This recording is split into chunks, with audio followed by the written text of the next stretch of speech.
때에 세운 거대한 공장이에요. 2022년 3월에 개장했고 주로 모델 Y를 생산하는 곳이거든요. 유럽 전체에 테슬라를 공급하는 핵심 거점이라고 보시면 돼요. 그런데 이 기가 베를린이 얼마나 거대한지 아세요? 축구장 수십 개를 합친 크기고 연간 50만 대 이상의 모델 Y를 생산할 수 있는 어마어마한 규모예요. 처음에 계획할 때만 해도 독일 정부나 지역 주민들 사이에서 논란이 많았거든요. 환경 문제, 물 사용량 문제 등등 여러 가지 우려가 있었는데 지금은 독일 경제에 엄청난 기여를 하고 있죠. 특히 독일이 전통적으로 자동차 강국인데 미국 기업인 테슬라가 그 심장부에서 성공을 거두고 있다는 건 정말 상징적인 의미가 크다고 생각해요. 그런데 이번에 테슬라 AI 팀에서 올린 영상을 보면 정말 신기한 장면이 나와요. 생산 라인에서 막 완성된 모델 Y들이 스스로 알아서 지정된 보관 구역으로 이동하는 거예요. 아니 진짜 사람이 운전하는 게 아니라 차가 스스로 움직이는 거죠. 이게 얼마나 놀라운 일인지 설명해 드릴게요. 지금까지 자동차 공장에서는 완성된 차량을 사람이 일일이 운전해서 지정된 주차 공간이나 출고 대기 구역으로 이동시켰거든요. 하루에 수백 대 수천 대의 차량이 생산되는데 이걸 다 사람이 해야 했던 거예요. 시간도 많이 걸리고 인력도 많이 필요하고 때로는 실수로 차에 스크래치가 생기거나 하는 문제들도 있었죠. 근데 이제는 완전히 달라진 거예요. 차가 생산 라인에서 완성되는 순, 다음부터 스스로 판단하고 스스로 길을 찾아서 정확한 목적지까지 안전하게 이동하는 거예요. 이게 바로 테슬라가 말하는 무감독 FSD의 진정한 모습이죠. 영상을 자세히 보면 한 대의 모델 Y는 자동으로 충전소에 가서 주차를 하고 또 다른 한 대는 기가베를린의 출고 대기 구역으로 곧장 향하는 모습이 나와요. 이게 바로 무감독 FSD의 실제 모습인 거죠. 여기서 정말 놀라운 건 충전소에 정확히 주차하는 장면이에요.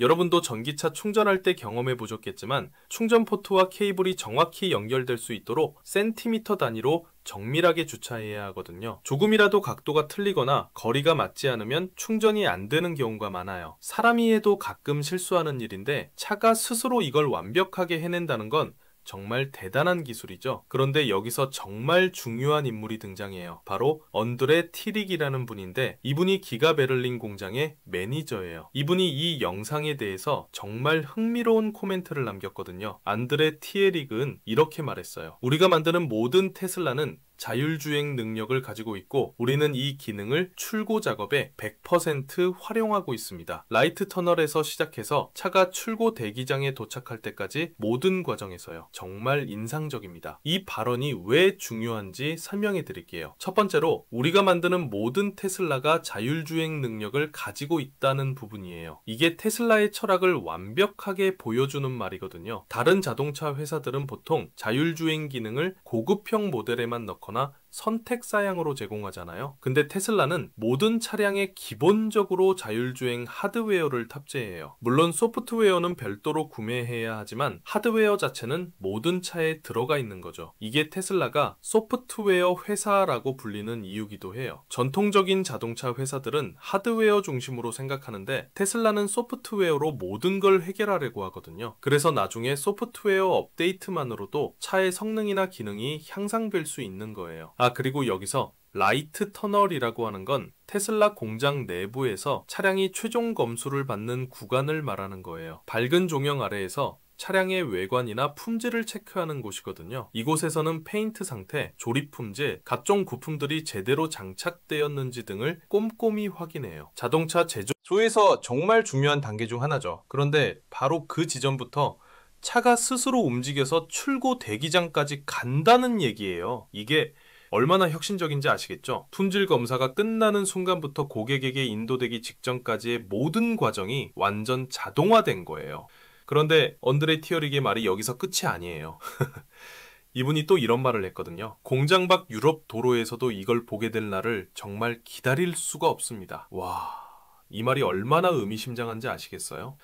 테슬라 공장 매니저가 직접 유럽 도로에서의 FSD 운영을 기대한다고 공개적으로 발언한 거거든요. 이건 단순한 희망사항이 아니라 테슬라 내부에서도 유럽 FSD 출시에 대한 확신이 있다는 뜻으로 해석될 수 있어요. 언드레 티어릭이 누구인지 좀 더 자세히 알아볼 필요가 있을 것 같아요. 이분은 독일 출신의 자동차 제조 전문가로 테슬라 합류 전에는 전통적인 독일 자동차 업계에서 오랜 경험을 쌓았던 분이에요. 독일 자동차 산업의 엄격한 품질 기준과 제조 철학을 잘 알고 있는 분이죠. 그런 분이 테슬라의 혁신적인 기술에 대해 이렇게 적극적으로 지지하고 있다는 건 정말 의미가 크다고 생각해요. 특히 독일은 자동차 안전과 기술에 대한 기준이 정말 까다로운 나라거든요. 아우토반이라고 하는 고속도로에서는 속도 제한이 없는 구간도 있을 정도로 자동차 성능과 안전에 대한 신뢰가 높아야 해요. 그런 환경에서 자율주행 기술을 인정받는다는 건 정말 어려운 일이죠. 자, 그런데 여기서 유럽의 FSD 상황에 대해서 좀 더 자세히 알아볼 필요가 있어요. 사실 유럽은 테슬라의 FSD 출시에 있어서 정말 까다로운 시장이었거든요. 미국에서는 이미 FSD 슈퍼바이즈드가 소비자들에게 출시됐고 중국에서도 어느 정도는 서비스가 시작됐는데 유럽은 지금까지 테스트 단계에만 머물러 있었어요. 이게 얼마나 답답했을지 상상이 되시나요? 특히 몇 년 전에 FSD를 미리 구매한 유럽 테슬라 오너들은 정말 인내심의 한계를 시험받고 있었을 거예요. 돈은 이미 냈는데 기능은 쓸 수 없으니까요. 실제로 유럽 테슬라 커뮤니티에서는 이 문제가 계속 화제가 되어 왔어요. 언제쯤 FSD를 쓸 수 있을까? 미국이나 중국은 되는데 왜 우리는 안 될까? 이런 불만들이 계속 제기되어 왔거든요. 심지어 일부 유럽 오너들은 FSD 비용 환불을 요구하는 경우도 있었을 정도예요. 그런데 왜 유럽이 이렇게 늦어지고 있을까요? 이건 단순히 테슬라의 기술적인 문제가 아니라 유럽연합의 까다로운 자율주행 관련 규제 때문이에요. 유럽은 안전에 대한 기준이 정말 엄격하거든요. 특히 자율주행차에 대해서는 더욱 신중한 접근을 하고 있어요. 유럽연합의 자율주행 관련 규제가 얼마나 복잡한지 설명해 드릴게요. 먼저 각 국가마다 조금씩 다른 교통법규가 있어요. 독일의 아우토반, 프랑스의 시내교통, 이탈리아의 좁은 골목길, 네덜란드의 자전거 도로 등등 정말 다양한 환경이 존재하죠. 그리고 이 모든 환경에서 자율주행차가 안전하게 작동한다는 걸 증명해야 해요. 게다가 유럽연합은 데이터 프라이버시에 대해서도 정말 엄격해요. GPRPR 같은 규정 때문에 테슬라가 수집하는 주행 데이터나 카메라 영상 등을 어떻게 처리하고 저장하는지에 대해서도 까다로운 승인 절차를 거쳐야 하거든요. 또 하나 중요한 포인트는 책임 문제예요. 만약에 자율주행 중에 사고가 발생하면 누가 책임을 져야 하는가? 운전자인가? 테슬라인가? 소프트웨어 개발자인가? 이런 법적인 문제들이 명확하게 정리되지 않은 상태에서는 규제 당국들이 승인을 내주기 어렵죠. 하지만 테슬라가 손을 놓고 있었던 건 아니에요. 사실 테슬라는 계속해서 유럽 공공도로에서 무감독 FSD 테스트를 진행해 왔어요. 프랑스, 독일 같은 여러 유럽 국가들에서 실제로 테스트를 하고 있었거든요. 이게 정말 중요한 포인트예요. 테슬라가 그냥 실험실에서만 테스트한 게 아니라 실제 유럽의 복잡한 도로 환경에서 FSD를 시험해보고 있었다는 거죠. 유럽의 좁은 도로, 복잡한 교차로, 다양한 교통 표지판들까지 모두 학습시키고 있었던 거예요. 유럽의 도로 환경이 얼마나 복잡한지 예를 들어 드릴게요. 독일 베를린만 해도 동서독이 통일되면서 서로 다른 교통체계가 섞여 있어요. 구동독 지역의 도로와 서독 지역의 도로가 연결되는 부분에서는 표지판이나 신호 체계가 미묘하게 다를 수 있거든요. 프랑스 파리의 경우는 또 다른 문제가 있어요. 샹젤리제 같은 대로부터 몽마르트 언덕의 좁은 골목길까지 정말 다양한 환경이 있죠. 거기에 파리지앵들의 독특한 운전 문화까지 고려해야 해요. 신호등이 바뀌기 직전에 급하게 진입하거나 좁은 공간에도 무리하게 주차하려고 하는 경향이 있거든요. 이탈리아는 또 어떻고요? 로마나 나폴리 같은 도시들은 수천 년 된 역사적인 도시라서 도로 자체가 자동차 시대 이전에 만들어진 경우가 많아요. 골목길, 급격한 경사, 예측하기 어려운 교차로 등등 자율주행 AI에게는 정말 도전적인 환경이죠. 그런 모든 복잡한 환경들을 테슬라가 지난 몇 년간 꾸준히 학습시켜 왔던 거예요. 유럽에서 운행 중인 수십만 대의 테슬라들로부터 매일매일 데이터를 수집하고 그걸 바탕으로 AI를 훈련시켜 왔던 거죠. 그런데 아직까지는 일반 소비자들이 공공도로에서 FSD 슈퍼바이즈드나 무감독 FSD를 사용할 수 있게 허용되지는 않고 있어요.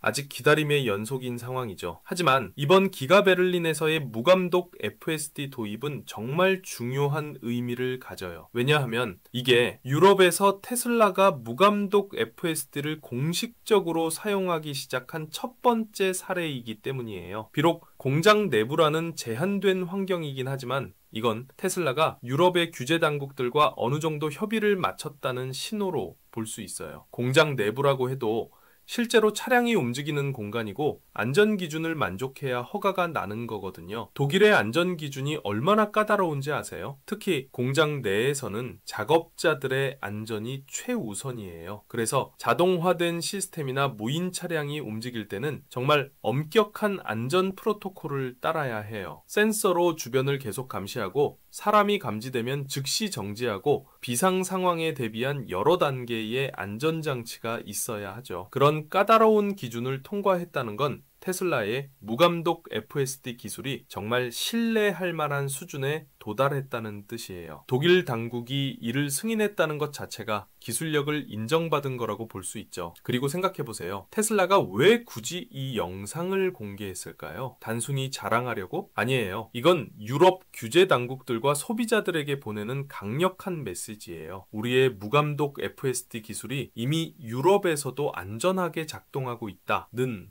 증거를 보여주는 거죠. 테슬라의 마케팅 전략을 보면 정말 똑똑하다고 생각해요. 단순히 우리 기술이 좋다라고 말로만 홍보하는 게 아니라 실제로 작동하는 모습을 영상으로 보여주는 거잖아요. 더군다나 이게 데모나 실험이 아니라 실제 운영 환경에서 매일 사용되고 있다는 점이 정말 설득력 있어요. 특히 안드레 티어릭 매니저의 발언이 정말 의미심장해요. 공장 밖 유럽 도로에서도 이걸 보게 될 날을 기다릴 수 없다는 말은 테슬라 내부적으로는 이미 유럽 공공도로 출시에 대한 구체적인 계획과 일정이 있다는 뜻으로 해석될 수 있거든요.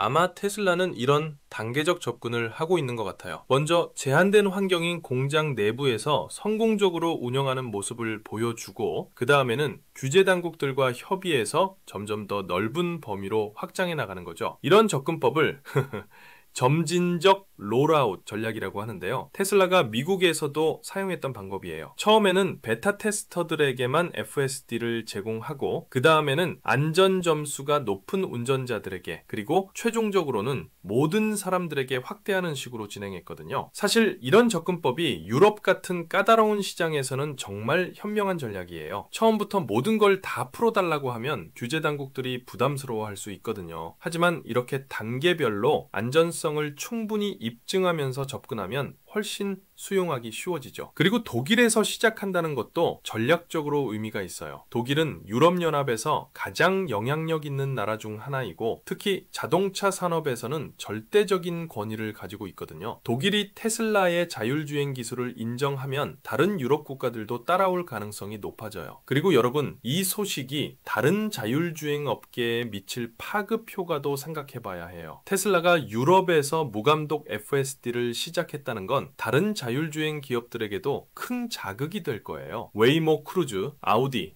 BMW, 메르세데스 벤츠 같은 경쟁 업체들도 분명히 이 소식을 주시하고 있을 거거든요. 테슬라가 벌써 유럽에서 시작했네? 우리도 서둘러야겠다는 생각을 하게 될 거예요. 웨이모의 경우는 미국에서는 이미 상당한 성과를 보이고 있지만 유럽 진출은 아직 구체적인 계획이 없어요. 크루즈는 최근에 여러 문제들로 인해서 서비스를 일시 중단하기도 했고요. 그런 상황에서 테슬라가 유럽에서 먼저 발을 들여놓는다는 건 정말 큰 의미가 있죠. 특히 독일 자동차 업체들한테는 더욱 자극이 될 것 같아요. 자기네 본토인 독일에서 미국 회사인 테슬라가 먼저 무감독 자율주행을 시작했다는 건 분명히 자존심도 상하고 위기감도 느낄 거거든요. BMW, 메르세데스 벤츠, 아우디 같은 독일 프리미엄 브랜드들은 자율주행 기술 개발에 엄청난 투자를 하고 있어요. 특히 메르세데스 벤츠는 레벨 3 자율주행 승인을 받기도 했고 BMW는 iX나 i7 같은 모델에 고급 운전 보조 시스템을 탑재하고 있죠. 아우디도 A8에서 레벨 3 자율주행을 시도했던 경험도 있고요. 하지만 이런 전통적인 자동차 업체 들의 접근법은 테슬라와는 좀 달라요. 이들은 보통 더 보수적이고 신중한 방식을 선호하거든요. 안전성을 최우선으로 하면서 단계별로 기능을 추가하는 방식이죠. 반면 테슬라는 더 공격적인 접근을 하고 있어요. 일단 해보자는 실리콘밸리 스타일의 접근법이랄까요? 물론 안전성을 무시하는 건 아니지만 더 빠르게 실제 환경에서 테스트하고 개선해 나가는 방식을 선호해요. 그런데 또 다른 관점에서 보면 이번 소식은 유럽 테슬라 오너들에게는 정말 희망적인 신호예요. 지금까지 언제 FSD를 쓸 수 있을지 막막했는데 드디어 구체적인 진정이 보이기 시작한 거거든요. 유럽 테슬라 오너 커뮤니티의 반응을 상상해보세요. 아마 지금쯤 엄청 들뜨고 있을 것 같아요. 드디어 시작됐다. 이런 분위기일 거예요. 특히 몇 년 전에 FSD를 미리 구매해놓고 계속 기다려온 분들은 정말 감격스러울 거라고 생각해요. 물론 아직 공장 내부에서만 시작한 단계이긴 하지만 이게 시작이에요. 테슬라의 역사를 보면 이런 식으로 시작해서 점점 확장해 나가는 패턴을 보여왔거든요. 예를 들어 미국에서도 처음에는 베타 버전으로 제한적으로 시작했다가 지금은 누구나 FSD 슈퍼바이즈드를 사용할 수 있게 됐잖아요. 유럽에서도 비슷한 경로를 따라갈 가능성이 높아요. 2020년에 FSD 베타가 처음 출시됐을 때를 기억해보세요. 그때는 정말 소수의 테스터들에게만 제공됐어요. 그것도 안전 점수가 완벽한 사람들에게만요. 그 후로 점점 확대되어서 2022년에는 10만 명 이상의 베타 테스터가 있었고 2023년에는 일반 출시가 이루어졌죠. 중국에서도 비슷한 패턴이었어요. 처음에는 베이징, 상하이 같은 특정 도시에서만 테스트를 시작했다가 지금은 중국 전역으로 서비스가 확대되고 있거든요. 그리고 기가 베를린에서 이렇게 성공적으로 운영되는 모습을 보여주면 다른 유럽 국가들의 규제 당국들도 점점 더 호의적으로 변할 거예요. 독일에서 잘 되고 있네? 우리나라에서도 해봐도 되겠는데? 라는 생각을 하게 될 거거든요. 특히 네덜란드나 덴마크, 스웨덴 같은 북유럽 국가들은 새로운 기술 도입에 비교적 개방적인 편이에요. 전기차 보급률도 높고 친환경 정책에도 적극적이거든요. 독일에서 성공 사례가 나오면 이런 국가들에서 먼저 FSD 도입이 허용될 가능성이 높아요. 그 다음에는 프랑스, 이탈리아, 스페인 같은 서유럽 국가들도 따라올 것 같고요. 영국은 브렉시트 때문에 유럽연합과는 별개로 진행되겠지만 독자적으로 자율주행 기술 도입에 적극적인 모습을 보이고 있어요. 특히 이번에 테슬라 AI팀에서 직접 영상을 공개한 것도 정말 전략적이에요. 크레디트를 테슬라 AIX라고 명시한 걸 보면 이게 단순한 홍보 영상이 아니라 기술적 성과를 보여주는 공식 자료라는 의미거든요. 테슬라 AI팀이 뭐 하는 곳인지 설명해 드릴게요. 이곳은 안드레이 카르파시가 이끌었던 팀으로 테슬라의 자율주행 기술 핵심을 담당하는 부서예요. 물론 카르파시는 나중에 오픈 AI로 이직했지만 그가 구축한 기반 위에서 지금도 엄청난 혁신이 일어나고 있죠. 이 팀에서는 신경망 구조 설계부터 시작해서 수백만 대의 테슬라로부터 수집되는 데이터를 처리하고 그걸 바탕으로 AI 모델을 훈련시키는 모든 과정을 담당해요. 세계에서 가장 큰 규모의 컴퓨터 비전 데이터셋을 가지고 있다고 해도 과언이 아니에요. X, 즉 이전에 트위터에 올린 것도 의미가 있어요. 일론 머스크가 소유한 플랫폼에서 테슬라의 성과를 직접 공개한 거니까 이게 얼마나 중요한 이정표인지를 강조하는 거죠. 그런데 여러분, 정말 신기한 건 모델 Y가 스스로 충전소에 가서 주차하는 모습이에요. 이게 얼마나 어려운 기술인지 아세요? 단순히 A 지점에서 B 지점으로 이동하는 게 아니라 정확한 위치를 찾아서 정밀하게 주차까지 해야 하는 거거든요. 충전소 주차가 왜 어려운지 좀 더 자세히 설명해 드릴게요. 첫 번째로 충전 케이블의 길이가 제한되어 있어요. 너무 멀리 주차하면 케이블이 닿지 않고 너무 가까이 주차하면 문을 열기 어려워져요. 딱 적당한 거리에 주차해야 하는 거죠. 두 번째로 각도가 중요해요. 테슬라의 충전 포트는 보통 후면 왼쪽이나 오른쪽에 있는데 충전 케이블이 자연스럽게 연결될 수 있는 각도로 주차해야 해요. 각도가 틀리면 케이블에 무리가 가거나 아예 연결이 안 될 수도 있거든요. 세 번째로 주변 환경을 고려해야 해요. 다른 차들이 주차되어 있을 수 있고 충전소 주변에는 다른 충전 케이블들이나 안전시설들이 있을 수 있어요. 이런 모든 걸 고려해서 안전하게 주차해야 하는 거죠. 특히 충전 케이블과 정확히 연결될 수 있는 위치에 주차해야 하니까 센티미터 단위의 정밀함이 필요해요. 이걸 무감독으로, 즉 사람의 개입 없이 해낸다는 건 정말 대단한 기술이에요.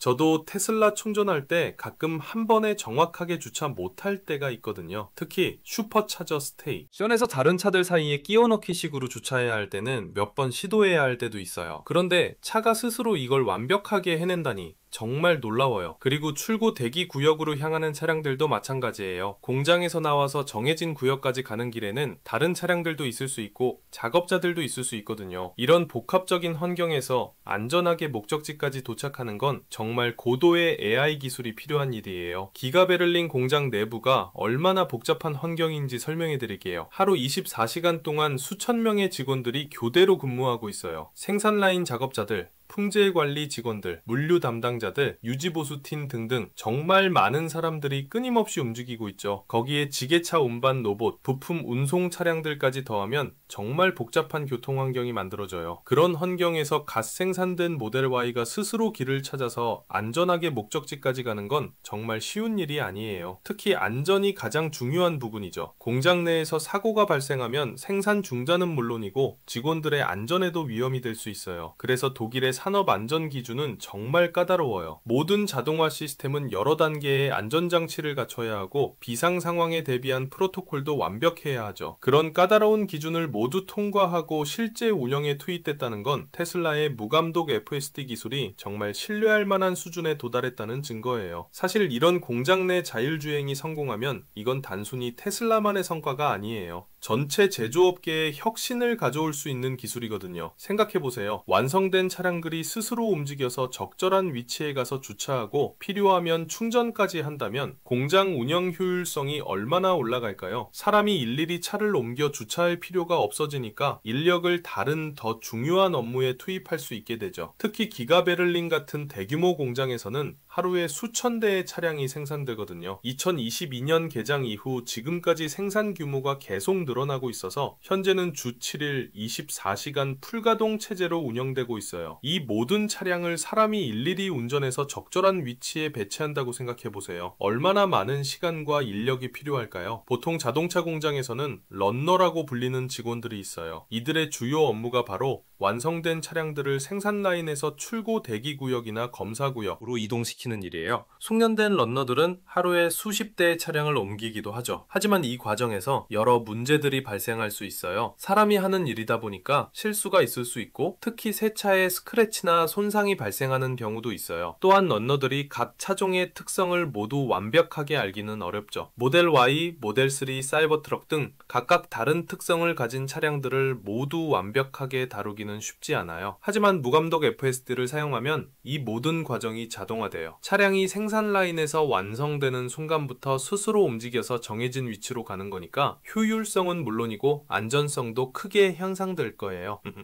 그리고 무엇보다 일관성이 보장돼요. 사람은 컨디션에 따라 실수할 수도 있고 피로하면 집중력이 떨어질 수도 있지만 AI는 24시간 내내 동일한 수준의 정확성을 유지할 수 있거든요. 그리고 안드레이 티릭 매니저가 정말 인상적이다 라고 표현한 것도 이해가 돼요. 자동차 제조업계에서 수십 년 일해온 전문가 입장에서 봐도 이런 기술은 정말 혁신적이겠거든요. 안드레이 티릭의 배경을 좀 더 알아보면 더 흥미로워요. 이분은 독일 자동차 업계에서 오랜 경험을 쌓은 베테랑 매니저예요. 폭스바겐 그룹에서도 일했던 경험이 있고 독일의 전통적인 제조 방식과 품질 관리 시스템에 대해 깊이 알고 있는 분이죠. 그런 분이 테슬라의 혁신적인 접근법을 보고 이렇게 감탄하고 있다는 건 정말 의미가 커요. 전통적인 자동차 업계와 테슬라의 혁신적인 접근법이 만나는 지점에서 새로운 가능성을 발견하고 있는 거죠. 특히 우리가 만드는 모든 테슬라가 자율주행 능력을 가지고 있다는 말이 정말 인상적이에요. 이건 테슬라의 철학을 보여주는 말이거든요. 단순히 일부 고급형 모델만 자율주행 기능을 갖추는 게 아니라 생산되는 모든 차량이 기본적으로 이런 능력을 가지고 있다는 거죠. 이게 테슬라가 다른 자동차 회사들과 다른 점이에요. 대부분의 전통적인 자동차 회사들은 자율주행을 선택사양이나 고급형 옵션으로 제공하는데 테슬라는 모든 차량에 기본적으로 탑재하고 있거든요. 2019년부터 생산된 모든 테슬라 차량에는 HW 3.0이라고 불리는 하드웨어에는 자율주행 컴퓨터가 탑재되어 있어요. 그리고 최근에는 HTU4형으로 업그레이드된 버전들도 나오고 있죠. 8개의 카메라, 12개의 초음파 센서, 전방 레이더 등 자율주행에 필요한 모든 하드웨어가 기본적으로 들어가 있는 거예요. 물론 실제로 FSD 기능을 사용하려면 별도의 구매나 구독이 필요하지만 하드웨어 자체는 모든 차량에 들어가 있어요. 그래서 나중에 소프트웨어 업데이트만으로도 기능을 활성화할 수 있는 거죠. 이런 접근 방식이 바로 테슬라가 소프트웨어 회사라고 불리는 이유예요. 하드웨어는 기본적으로 모든 차량에 동일하게 탑재하고 기능의 차별화는 소프트웨어로 하는 거거든요. 이게 얼마나 혁신적인 접근법인지 설명해 드릴게요. 전통적인 자동차 업계에서는 보통 하드웨어 옵션에 따라 가격을 차별화해요. 더 좋은 엔진, 더 많은 센서, 더 고급 인포테인먼트 시스템 등을 선택 사양으로 제공하면서 가격을 올리는 방식이죠. 하지만 테슬라는 정반대예요. 하드웨어는 모든 차량에 동일하게 넣고 소프트웨어로 기능을 차별화해요. 같은 하드웨어를 가진 차량이라도 소프트웨어에 따라 성능이나 기능이 달라질 수 있는 거죠. 예를 들어 같은 배터리를 가진 모델 S라도 소프트웨어 제한에 따라 주행거리가 달라질 수 있어요. 또는 같은 모터를 가진 차량이라도 소프트웨어 설정에 따라 가속 성능이 달라질 수도 있고요. 이런 방식의 장점은 뭘까요? 먼저 생산 효율성이 크게 향상돼요. 다양한 하드웨어 옵션을 관리할 필요 없이 표준화된 하드웨어로 대량 생산이 가능해지거든요. 부품 관리, 재고 관리, 품질 관리 모든 면에서 효율성이 올라가죠. 또한 미래 확장성도 보장돼요. 하드웨어는 이미 최고 사양으로 탑재되어 있으니까 나중에 소프트웨어 업데이트만으로도 새로운 기능을 추가할 수 있어요. 고객 입장에서도 나중에 필요에 따라 기능을 추가할 수 있어서 좋죠. 그런데 이번 기가 베를린에서의 성공이 정말 중요한 이유가 또 있어요. 바로 유럽의 도로 환경이 미국이나 중국과 많이 다르다는 점이에요. 유럽 도로 환경의 특징을 자세히 설명해 드릴게요. 먼저 도로의 폭이 상대적으로 좁아요. 특히 역사가 오래된 도시들은 중세시대나 그 이전에 만들어진 도로를 기반으로 하고 있어서 현대적인 자동차 교통을 완전히 고려해서 설계된 게 아니에요. 예를 들어 로마의 구시가지나 파리의 몽마르트 지역, 프라하의 구시가지 같은 곳들은 정말 좁은 골목길들이 미로처럼 얽혀 있어요. 차 한 대가 겨우 지나갈 수 있을 정도로 좁은 길도 많고 갑자기 막다른 길이 나타나기도 하죠. 그리고 교차로 구조도 복잡해요. 미국처럼 격자형으로 정돈된 교차로가 아니라 여러 개의 길이 한 곡의 점에서 만나는 방사형 교차로가 많아요. 파리의 샤를드골 광장 같은 경우는 12개의 도로가 하나의 원형 교차로에서 만나거든요. 이런 복잡한 교차로에서는 어느 차선으로 진입해야 원하는 방향으로 나갈 수 있는지 판단하는 것만으로도 쉽지 않아요. 교통 표지판이나 신호등 시스템도 나라마다 조금씩 달라요. 독일의 아우토반 표지판, 프랑스의 도로 표지판, 이탈리아의 신호등 시스템 등등 세부적인 차이들이 있어요. 사람도 다른 나라 가면 교통체계에 적응하는 데 시간이 걸리는데 AI는 이런 모든 차이점들을 학습해야 하는 거죠. 또한 유럽은 자전거 도로나 보행자 구역이 정말 잘 발달되어 있어요. 네덜란드 암스테르담 같은 경우는 자전거가 차량보다 많을 정도예요. 그리고 이런 자전거들은 나름의 교통규칙을 따르면서 움직이는데 AI가 이런 복잡한 상호작용을 모두 이해하고 대응해야 하는 거죠. 반면 미국은 상대적으로 도로가 넓고 직선이 많고 격자형으로 잘 정비된 도로가 많아요. 특히 서부 지역이나 신도시들은 자동차 교통을 염두에 두고 계획적으로 설계된 경우가 많거든요. 물론 뉴욕이나 보스턴 같은 오래된 도시들은 유럽과 비슷한 복잡함이 있지만 전체적으로는 유럽보다는 자율주행에 유리한 환경이에요. 중국도 최근에 건설된 도시들이 많아서 자율주행에 상대적으로 유리한 환경이에요. 베이징이나 상하이 같은 대도시들도 계획적으로 확장되면서 현대적인 도로 시설을 갖추고 있고 특히 신도시들은 처음부터 스마트시티 개념을 적용해서 건설되는 경우가 많아요. 그런데 테슬라가 이런 까다로운 유럽 환경에서도 무감독 FSD를 성공적으로 운영하기 시작했다는 건 기술적으로 정말 큰 진전이라는 뜻이에요. 비록 공장 내부라는 제한된 환경이긴 하지만 이것도 나름 복잡한 환경이거든요. 다른 차량들, 작업자들, 장비들이 있는 공간에서 안전하게 자율주행을 해야 하니까요. 기가 베를린 공장 내부의 복잡성을 좀 더 자세히 설명해 드릴게요. 이 공장은 단순히 차량 조립만 하는 곳이 아니에요. 배터리 생산, 모터 생산, 페인트 작업, 최종 조립 품질 검사 등 자동차 제조의 모든 과정이 한 공간에서 이루어지고 있어요. 각각의 공정마다 서로 다른 장비들과 운송 시스템들이 작동하고 있어요. 있어요. 거대한 로봇 팔들이 차체를 들어서 이동시키고 자동 운반 시스템이 부품들을 실어 나르고 AGV라고 불리는 무인 운반 차량들이 곳곳을 돌아다니면서 물류를 담당하고 있죠. 거기에 사람들까지 더해지면 정말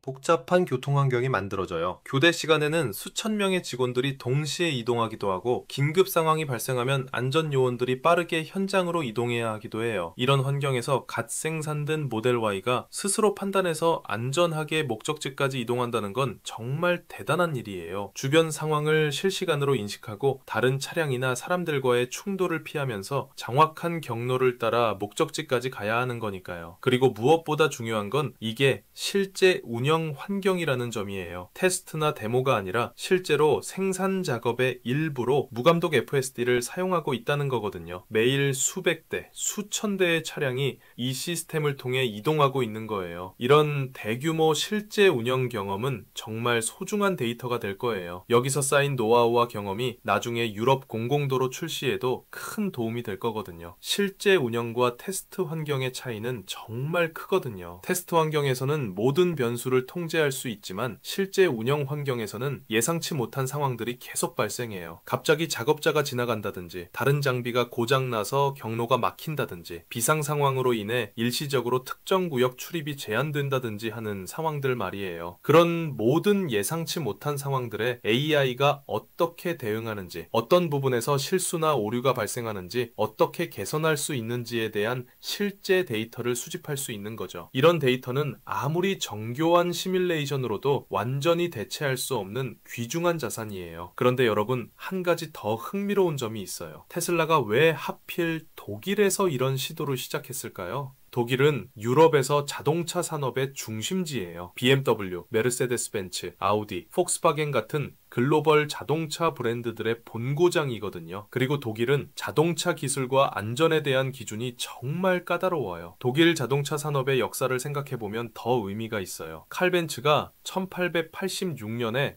세계 최초의 실용적인 자동차를 만든 나라가 바로 독일이에요. 그 이후로 130년 넘게 자동차 기술 혁신을 주도해온 나라죠. BMW의 궁극의 드라이빙 머신 철학, 메르세데스 벤츠의 안전 우선주의, 아우디의 쿼트로사 WD 기술, 폭스바겐의 대중화 전략 등등 현대 자동차 산업의 많은 개념들이 독일에서 시작됐어요. 그런 독일에서 테슬라가 무감독 FSD를 성공적으로 운영한다는 건 다른 유럽 국가들에게도 큰 신호가 될 거예요. 독일에서도 인정받은 기술이면 우리나라에서도 괜찮겠네라는 생각을 하게 될 거거든요.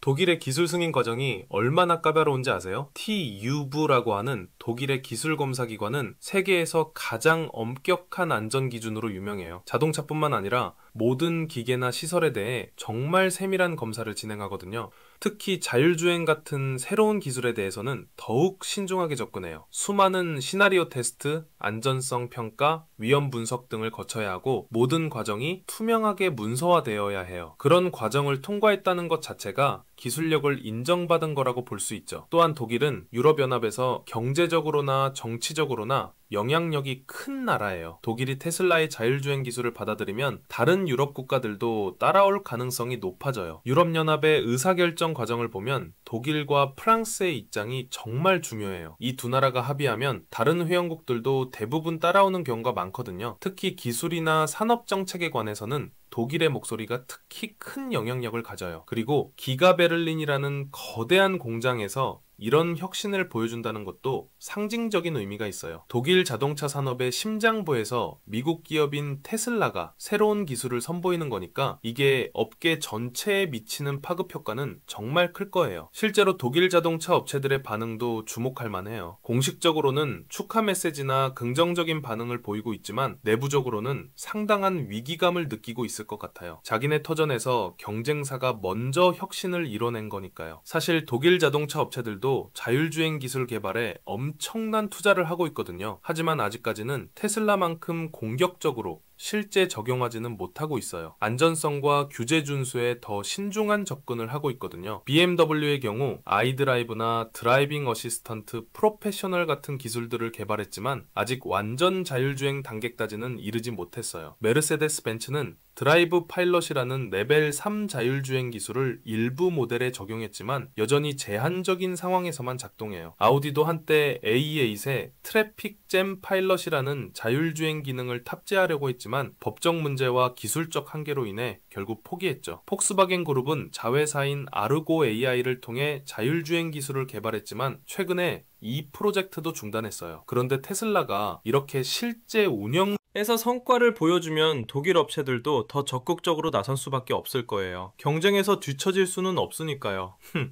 특히 독일 업체들의 자존심에 상당한 타격이 될 것 같아요. 자동차 기술의 본고장이라고 자부하던 독일에서 미국의 상대적으로 젊은 회사인 테슬라가 먼저 혁신을 이뤄낸 거니까요. 그리고 시몬 알바레스라는 기자가 이 소식을 전한 것도 의미가 있어요. 이분은 테슬라와 전기차 업계를 전문적으로 다루는 기자인데 이런 전문 기자들이 주목할 만큼 중요한 소식이라는 뜻이거든요. 시몬 알바레스는 테슬라라티라는 테슬라 전문 미디어에서 활동하는 기자예요. 이 사이트는 테슬라 관련 뉴스와 분석을 전문으로 하는 곳으로 테슬라 팬들 사이에서는 꽤 신뢰받는 정보원이에요. 특히 이분은 테슬라의 기술적 발전 사항이나 공장 관련 소식에 대해 정말 자세히 다루는 분으로 유명해요. 기가팩토리들의 건설 진행 상황, 생산량 변화, 새로운 기술 도입 등에 대해 지속적으로 추적하고 분석하는 작업을 하고 있죠. 그런 전문가가 테슬라 has officially started using unsupervised FSD in Europe라고 표현한 건 이게 단순한 테스트나 실험이 아니라 공식적인 운영 시작이라는 의미를 강조하는 거예요. 그리고 앨리스트 위딘 더 기가 베를린 컴플렉스라고 한 건 지금은 기가 베를린 내부로 제한되어 있지만 앞으로 더 확장될 가능성을 암시하는 표현이에요. 이런 표현 하나하나가 정말 중요해요. 언론에서 사용하는 단어들은 독자들의 기대와 인식에 큰 영향을 미치거든요. officially started이라고 표현한 건 이게 더 이상 실험 단계가 아니라 실제 운영에 들어갔다는 걸 강조하는 거죠. 그리고 여러분,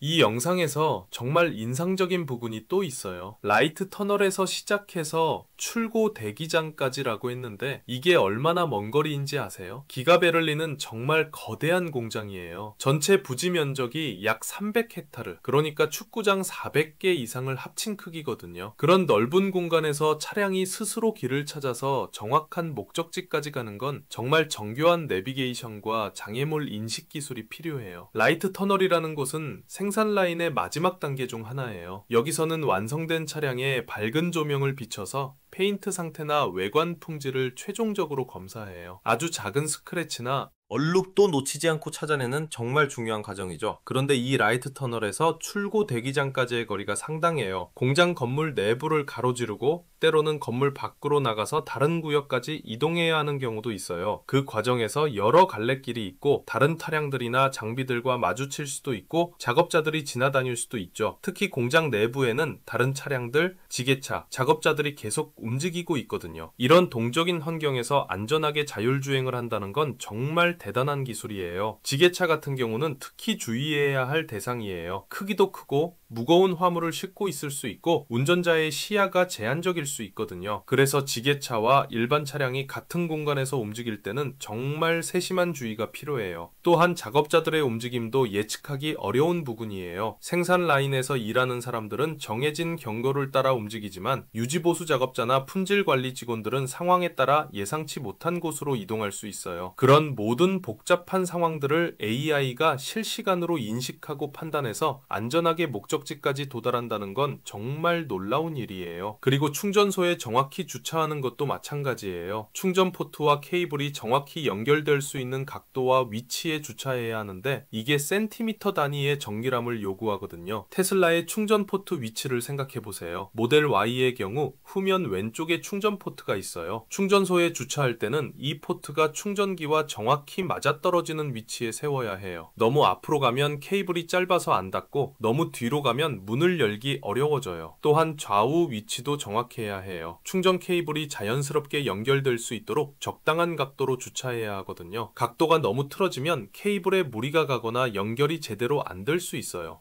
사람이 해도 가끔 잘못 주차하는 경우가 있는데 차가 스스로 이걸 완벽하게 해낸다는 건 정말 놀라워요.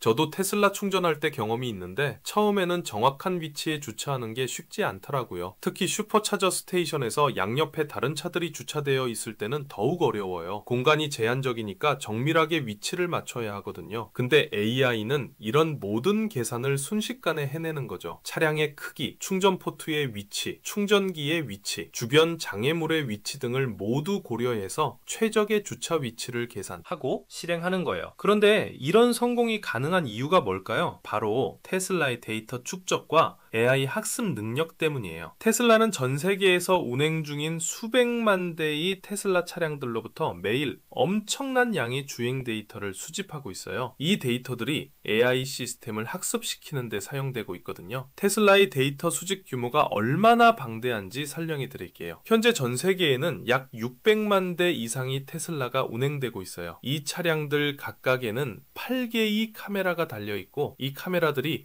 24시간 내내 주변 환경을 촬영하고 있어요. 물론 모든 영상이 테슬라 서버로 전송되는 건 아니에요. 대부분은 차량 내부에서 처리되고 특별한 상황이나 AI 학습에 도움이 될 만한 장면들만 선별적으로 업로드되죠.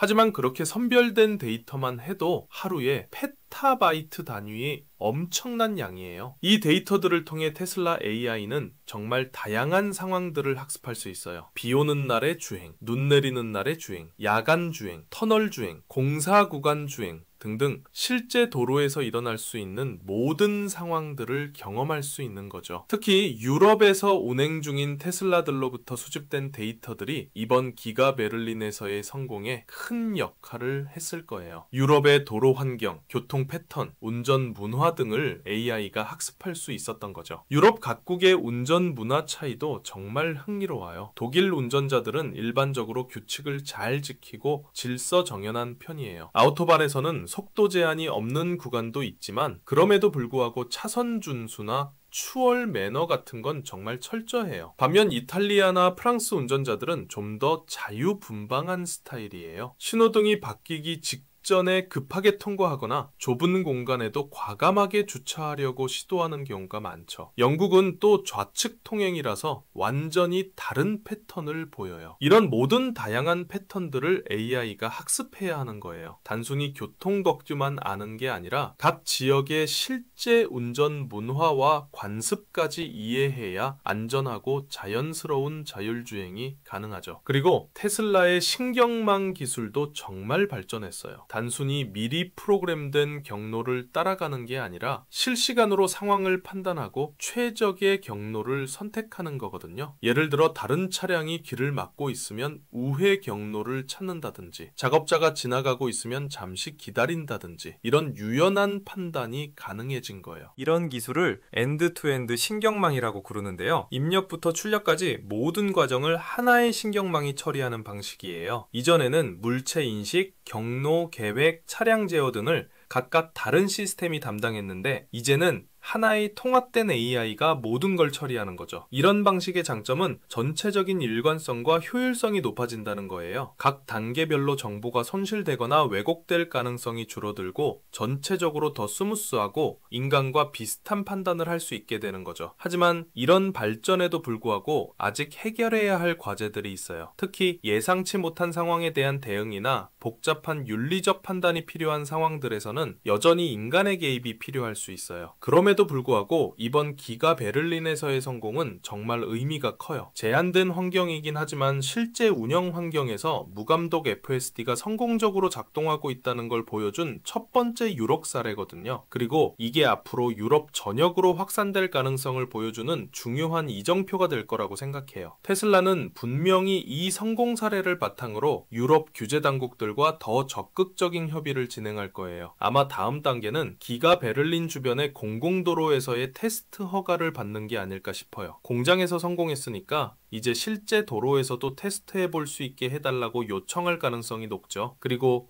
독일에서 성공하면 다른 유럽 국가들도 점차 문을 열 거예요. 네덜란드, 덴마크, 스웨덴 같은 기술 친화적인 국가들이 먼저 따라올 것 같고 그 다음에는 프랑스, 이탈리아, 스페인 등으로 확산될 거라고 예상해요. 물론 이 과정이 하루아침에 이루어지지는 않을 거예요. 각국의 규제, 승인, 안전, 검증, 인프라 정비 등 해결해야 할 과제들이 많이 있거든요. 하지만 이번 기가 베를린에서의 성공이 그 모든 과정을 가속화하는 중요한 촉매제가 될 거라고 생각해요. 그리고 유럽 테슬라 오너들에게는 정말 희망적인 소식이에요.